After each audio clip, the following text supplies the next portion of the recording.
वार के बाद क्या है? इन तीनों का मतलब क्या है? पानी।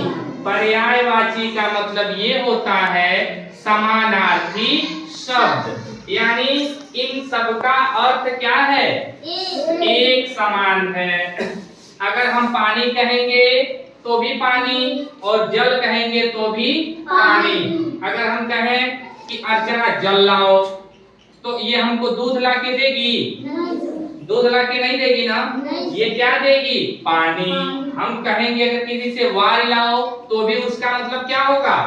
पानी। अगर हम कहेंगे नीर तो भी उसका क्या मतलब है? पानी। इतना आप लोग समझ गए? तो ये तीनों पानी के पर्यायवाची या समानार्थी शब्द हैं। इतना समझ में आ गया? अब हम लोग सीखेंगे कि पानी के पर्यायवाची में हम लोग क्या ऐसा जोड़ दें कि कमल का भी पर्यायवाची बन जाए, बादल का भी पर्यायवाची बन जाए और समुद्र का भी पर्यायवाची बन जाए। ठीक है? इसमें अगर कमल का पर्यायवाची बनाना होगा तो इसमें हम प्लस ज जोड़ेंगे। क्या जोड़ेंगे? ज।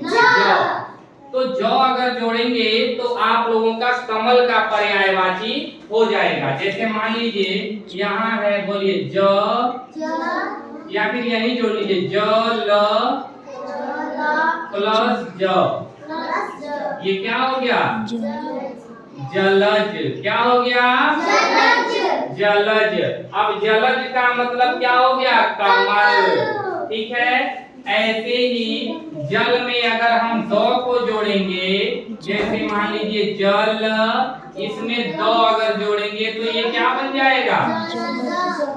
जलद। क्या बन जाएगा? तो ये बादल का पर्यायवाची हो गया। ठीक है? ऐसे ही अगर हम जल में अगर धी जोड़ दें, जल में अगर हम धी जोड़ दें तो ये बन जाता है जलधि। क्या बन जाता है? जलधि। क्या बन जाता है?